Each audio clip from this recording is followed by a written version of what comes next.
കുട്ടികളിലെ ഭാഷാ വികസനം ഏറ്റവും നന്നായി നടക്കുന്നത് അവരുടെ ജീവിതത്തിന്റെയും വിദ്യാഭ്യാസത്തിന്റെയും ആരംഭഘട്ടങ്ങളിലാണ്.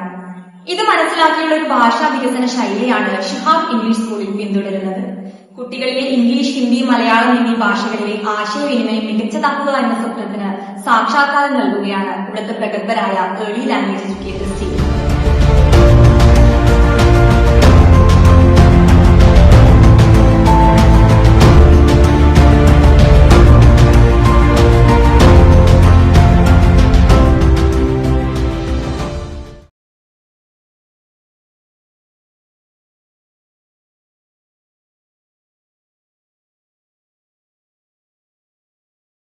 ലോകത്തിലെ ഏറ്റവും ഉയരം കൂടിയ പാലം നിർമ്മിച്ച് റെക്കോർഡ് കൈവരിച്ചിരിക്കുകയാണ് ചൈന ഇപ്പോൾ.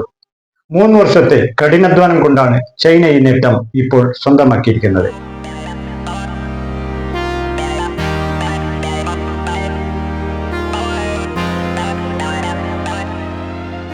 ബ്രിഡ്ജ് നിർമ്മാണത്തിൽ പല രാജ്യങ്ങളുടെയും റെക്കോർഡുകൾ മറികടക്കാൻ ഏറ്റവും ഉയരം കൂടിയ ഈ തൂക്കുപാലത്തിന് സാധിച്ചിരിക്കുന്ന കാര്യത്തിലാണ് ചൈന ഈ അഭിമാന നേട്ടം സ്വന്തമാക്കിയിരിക്കുന്നത്.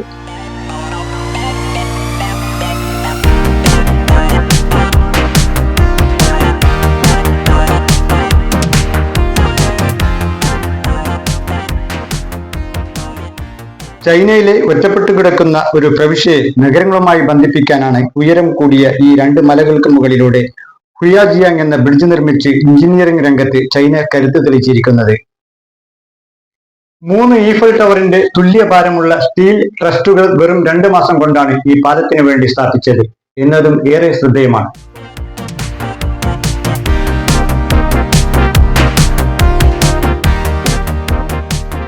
ചൈനയിൽ വ്യത്യസ്ത രീതിയിലുള്ള പാലങ്ങൾ ഉണ്ടെങ്കിലും ഇത്തരമൊരു പാലത്തെപ്പറ്റി 2011 ചൈന ഇങ്ങനെ ഒരു വെല്ലുവിളി ഏറ്റെടുത്ത് രംഗത്ത് വന്നത്. തെക്ക് പടിഞ്ഞാറൻ ചൈനയിലെ പ്രവിശ്യകളെ ബന്ധിപ്പിക്കാനാണ് ഇങ്ങനെ ഒരു സാഹസത്തിന് ചൈന മുന്നിട്ടിറങ്ങിയത്. 3 കിലോമീറ്ററാണ് ഈ പാലത്തിന്റെ നീളം. 625 മീറ്ററാണ് ഏറ്റവും ഉയരം കൂടിയ ഭാഗവും. പാലത്തിന്റെ ടവറിന്റെ ഉയരം ഒരു വശത്ത് 900 ടൺ ഇതിൽ ഉപയോഗിച്ചിരിക്കുന്ന കേബിളിന് മാത്രമുണ്ട് എന്നാണ് കണക്ക്.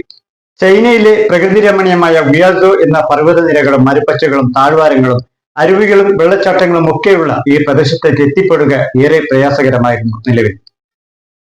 ചൈനയിലെ പ്രധാനപ്പെട്ട നഗരങ്ങളിൽ നിന്നും 3 മണിക്കൂർ സാഹസിക യാത്ര ചെയ്താൽ മാത്രം എത്തപ്പെടുന്ന ഈ പ്രദേശത്തേക്ക് പാലം തുറന്നു കൊടുക്കുന്നതോടെ വെറും മിനിറ്റുകൾ കൊണ്ട് മാത്രം ലക്ഷ്യസ്ഥാനത്ത് എത്തപ്പെടാൻ സാധിക്കുമെന്നാണ് ചൈനീസ് ഗവൺമെന്റ് ഇപ്പോൾ അവകാശപ്പെട്ടിരിക്കുന്നത്.